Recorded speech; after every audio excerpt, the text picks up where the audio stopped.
Hello my beautiful soul family. Future prediction with Priyanjali में आप सभी का स्वागत है। सो एक्वेरियस का रीडिंग स्टार्ट करते हैं। देखते हैं एक्वेरियस असेंडेंट आप लोगों का अगस्त मंथ कैसा रहने वाला है। सैटर्न इस वक्त आप लोगों के असेंडेंट में ही है।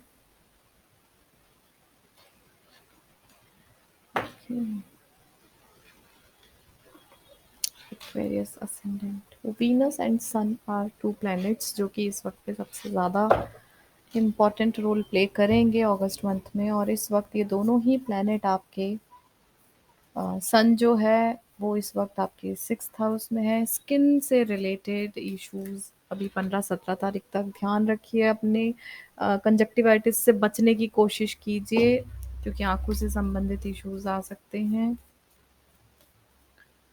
और after 17th August it will be cure, but अभी थोड़ा सा ध्यान रखिए।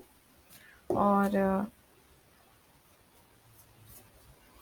वीनस इस वक्त पे क्योंकि आपके 7th हाउस में मार्स के साथ है तो रिलेशनशिप और इन सब चीज़ों के लिए तो मैं बोलूँगी ठीक समय है। लेकिन आफ्टर 17th आपके अंदर थोड़ा ईगो वाला एनर्जी आ सकता है। अपने आपके पार्टनर के साथ थोड़ी बहुत नोक-झोंक, थोड़ी बहुत तो क्या थोड़ा एक्सट्रीम लेवल पे जा सकती है क्योंकि ईगो का क्लैश हो सकता है। तो सोच समझ के शांतिपूर्वक अपने पार्टनर को समझने की कोशिश कीजिए उनसे बात करते हैं जब आप, क्योंकि इस वक्त पे आपकी तरफ से प्रॉब्लम्स क्रिएट हो सकती है। आपके पार्टनर की गलती हो सकता है ना हो, लेकिन आप उन पे बेवजह किसी चीज़ को लेकर गुस्सा कर सकते हैं। ओके। और अगर आपके पार्टनर की तरफ से कोई इश्यूज आते हैं तो वो मुझे ईगो के क्लैशेस ज़्यादा दिख रहे हैं क्योंकि वीनस और सन दोनों एक दूसरे के ऑपोजिशन वाले प्लैनेट्स हैं। और ऐसे समय पे मैं ये बोल सकती हूँ कि इस वक्त पर थोड़ा सा ध्यान रखें, अपना ख्याल रखें, अपने अपनी सेहत का ख्याल रखें क्योंकि इस वक्त पे कॉन्फिडेंस तो आपका बढ़ेगा ही, लेकिन क्योंकि शनि की दृष्टि सीधी पड़ेगी सन के ऊपर आफ्टर 17th तो कॉन्फिडेंस को हिलाने के लिए बहुत सारे सोर्सेज आ सकते हैं। ठीक है। और ये भी हो सकता है कि आप अपने पार्टनर के साथ में गलत तरीके से बातचीत करें और इसी के कारण आपका भी जो कॉन्फिडेंस लेवल है वो डाउन हो जाए। सो try to balance your emotions, your anger, your confidence level, everything. Okay. 12th house का एनर्जी है, दैट मीन्स कहीं ना कहीं एक स्पिरिचुअल लेवल पर भी आपकी जर्नी जो है वो काफ़ी अच्छी चल रही क्योंकि 9th हाउस में केतु का प्लेसमेंट है। कुछ धार्मिक स्थल, कुछ रिलीजियस चीज़ें आप कर सकते हैं, कुछ धर्म कर्म का काम आप लोग कर सकते हैं जो मुझे यहाँ दिख रहा है। 7th हाउस का एनर्जी पार्टनरशिप की अगर मैं बात करूँ तो अभी एकदम शांतिपूर्वक काम कीजिए क्योंकि कहीं न कहीं वो एनर्जी एक्वेरियस मुझे लग रही है कि क्योंकि केतु की दृष्टि भी है, अगर मैं देखूँ राहु की दृष्टि मुझे यहाँ पे सीधी आपके 7th हाउस पे दिख रही है, तो आप अपने पार्टनर पे डाउट कर सकते हैं, मत करिए। ठीक है? और 8th हाउस का एनर्जी तो ऑटोमेटिकली जो वर्गो एनर्जी आया ही है। तो यहाँ पर मैं एक चीज़ बोलूँगी कि इस वक़्त पर अपने हिडन नॉलेज को जानने की कोशिश कीजिए। इस वक़्त पर आपको क्रांतिकारी बन के काम नहीं करना है। ठीक है? इस वक़्त पर शांति से सोच समझ के आगे मूव करना चाहिए। जो एनर्जी मुझे यहाँ पे दिख रही है तो जेमिनी एनर्जी हो सकती है, लियोज़ हो सकते हैं, वर्गोज़ हो सकते हैं, स्कॉर्पियोज़, एक्वेरियस आपका ही एक एनर्जी निकल के आया। देयर मे बी चांसेस कि कोई एक्वेरियस एनर्जी ही हो जिसको आप डील कर रहे हैं। Pisces and Sagittarius, so these are the energies जो या तो आप इन लोगों को डील कर रहे हैं या फिर ये ज़ोडिएक साइंस आपकी लाइफ में इम्पोर्टेंट रोल प्ले करेंगी in the month of August. Overall energies हम लोग चेक करते हैं फॉर एक्वेरियस असेंडेंट क्या होने वाली है स्टार्टिंग के 10 days. The magician energy, mid के 10 डेज कैसे रहेंगे आप लोगों के। द हर्मिट एनर्जी जो हीलिंग को ही बताती है। Okay, something is going to end. अब वो क्या चीज़ है, क्या है जो एंड हो सकता है? Okay, fear and anxiety. हो सकता है आप बहुत समय से किसी सिचुएशन में अटके हुए हैं, उसका समाधान आपको नहीं मिल रहा है। You can see this hanged man energy, लटकी हुई है चीज़ें, ना इस पार कुछ डिसीजन ले पा रहे हैं, ना उस पार जा पा रहे हैं। पहले के जो 10 दिन रहेंगे वो कहीं ना कहीं आपके विल पावर के ऊपर रहेंगे। आप जो चीज़ें सोचेंगे वैसा आपके साथ होगा। Always think positive. नेक्स्ट है बीच के 10 डेज की एनर्जी, द हर्मिट एनर्जी। इसका मतलब जो मैंने अभी आपको बोला कि कोशिश कीजिए अपने अंदर आप इंट्रोस्पेक्शन फॉर्म में रहें। अंदर अभी हम मैंने थोड़ी देर पहले बोला कि मशाल लेके हमें क्रांतिकारी नहीं बनना है। इस वक्त पे सोच समझ के डिसीजन लेना है, या किसी को कुछ बोलना भी है तो सोच समझ के बोलना है, एरोगेंस में आकर नहीं। नेक्स्ट है एंडिंग होना यहाँ पे ज़रूर तय है, और वो क्या चीज़ की एंडिंग मुझे यहाँ दिख रही है, वो है आपकी फ़ियर, आपकी एंजाइटी जो आप बहुत समय से कैरी कर रहे हैं। तो आपके फ़ियर और एंजाइटी वाला जो लेवल है वो अभी ख़त्म होने वाला है by the end of this month. और जो बहुत समय से चीज़ें लटकी हुई थी उसका भी आपको कहीं ना कहीं कोई सोल्यूशन ज़रूर मिलेगा, एक्वेरियस। Okay, alright. देखते हैं in your career and finances starting के 10 डेज कैसे निकलेंगे आप लोगों के। Okay, 5 of swords. अगर आप कहीं जॉब करते हैं तो अपने आसपास के लोगों से सतर्क रहिएगा, क्योंकि इस वक्त आपके साथ पॉलिटिक्स हो रही होगी या हो सकती है। आपके सामने आपको नीचा दिखाने की कोशिश कर सकते हैं। कुछ लोग हैं जो चाहते हैं या कोशिश कर रहे हैं इस वक्त पे आपको नीचा दिखाने की।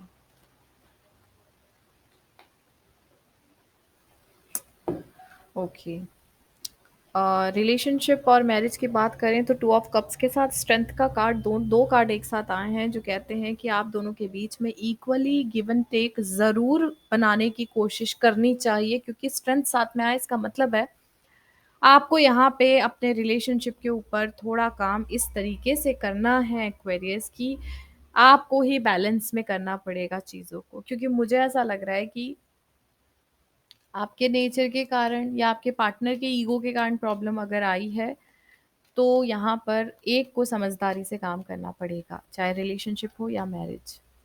ओके, हेल्थ की अगर मैं बात करूँ तो 4 ऑफ सूट्स का कार्ड है जो कहता है आपको इस वक्त पर आपकी बॉडी को ना रेस्ट की ज़रूरत है। बहुत ज़्यादा आप थक चुके हैं अपने काम से, स्ट्रेस से। तो थोड़ा सा समय अपने लिए इस तरीके से निकालिए कि खुद को आप आराम दे सकें। Okay,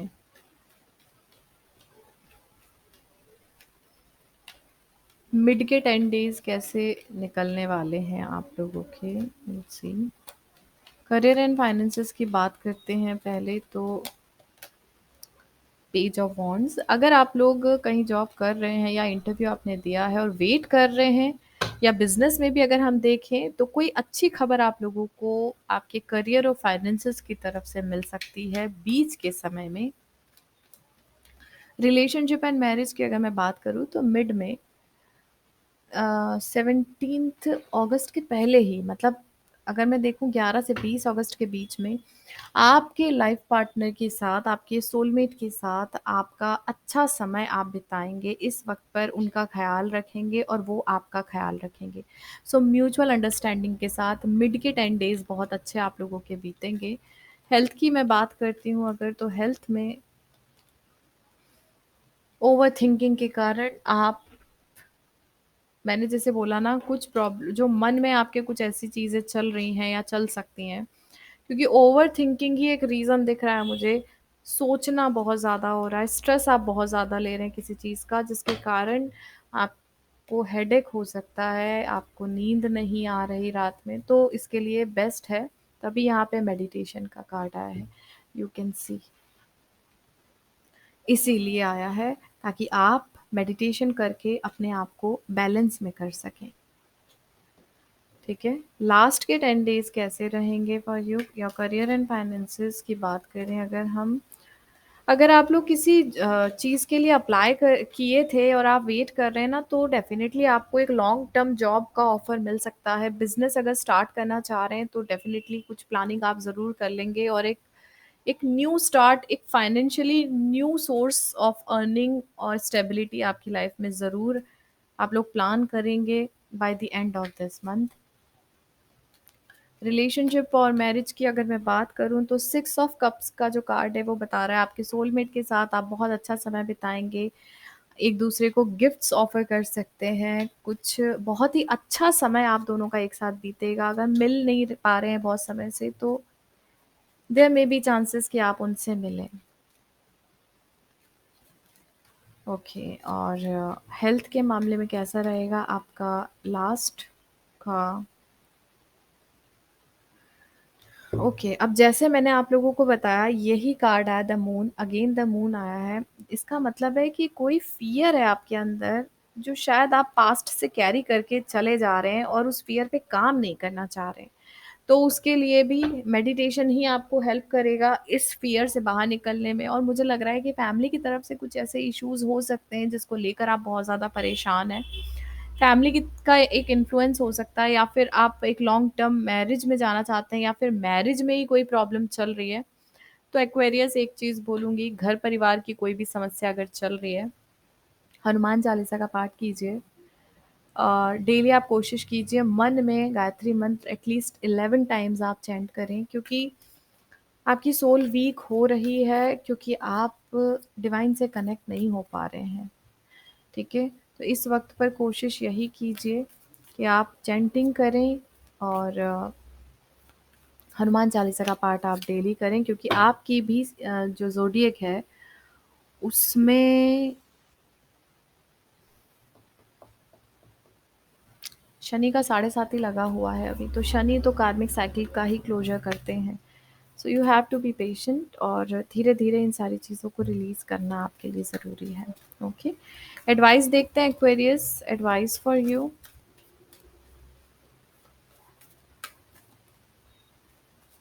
advice for you, advice for Aquarius energy. Aquarius ascendant, a new romantic cycle begins मतलब आपकी लाइफ में कुछ नया कोई अम, या आपका जो रिलेशनशिप चल रहा है उसी में मैं बोल सकती हूँ एक न्यू स्टार्ट आपकी होगी, एक खुशहाल ज़िंदगी आप जियोगे और अगर प्रॉब्लम चल रही थी तो उसका सॉल्यूशन मिलेगा। न्यू मून आते-आते काफ़ी चेंजेस आपको दिखाई देंगे। अंडरनीथ एनर्जी यहाँ पे दिख रही है एडजस्टमेंट्स आर रिक्वायर्ड इसका मतलब हो सकता है कुछ एडजस्टमेंट आपको भी करना पड़े इन टर्म्स ऑफ रिलेशनशिप या करियर के मामले में। थोड़ा सतर्क रहिएगा शुरू के समय में ऑफ़िस या जॉब या बिज़नेस में आपके साथ कोई तो आपको चीट कर सकता है, कोई आपको आपके साथ पॉलिटिक्स या माइंड गेम खेल सकता है और सतर्क रहने के साथ-साथ रिलेशनशिप के मामले में थोड़ा-सा आपको अपनी एनर्जीज़ देनी पड़ेंगी, समझना पड़ेगा सामने वाले को भी और अगर आपके पार्टनर आपको नहीं समझ रहे तो उनके साथ में डिस्कस कीजिए चीज़ों को। बाकी रिलेशनशिप के लिए ये चीज़ें अच्छी हो रही हैं, बट थोड़ा हेल्थ को लेकर मेंटल प्रेशर आप फ़ील कर सकते हैं, तो उसके लिए हनुमान चालीसा का पाठ करें और गायत्री मंत्र की चैंटिंग आप करें, ठीक है? अगर पॉसिबल हो तो ओम नमः शिवाय जो मंत्र है उसकी 108 बार आप ये चीज़ डेली स्टार्ट कीजिए, okay? So that's all for you Aquarius. अगर आप लोग अपना पर्सनल रीडिंग करवाना चाहते हैं, कुंडली का एनालिसिस कराना चाहते हैं, तो आप मुझसे कॉन्टैक्ट कर सकते हैं। कॉन्टैक्ट की डिटेल्स आपको डिस्क्रिप्शन में मिल जाएगी। मिलती हूँ आपसे अगली वीडियो में बहुत जल्द, तब तक के लिए बने रहिए मेरे साथ। Thank you so much. Stay tuned.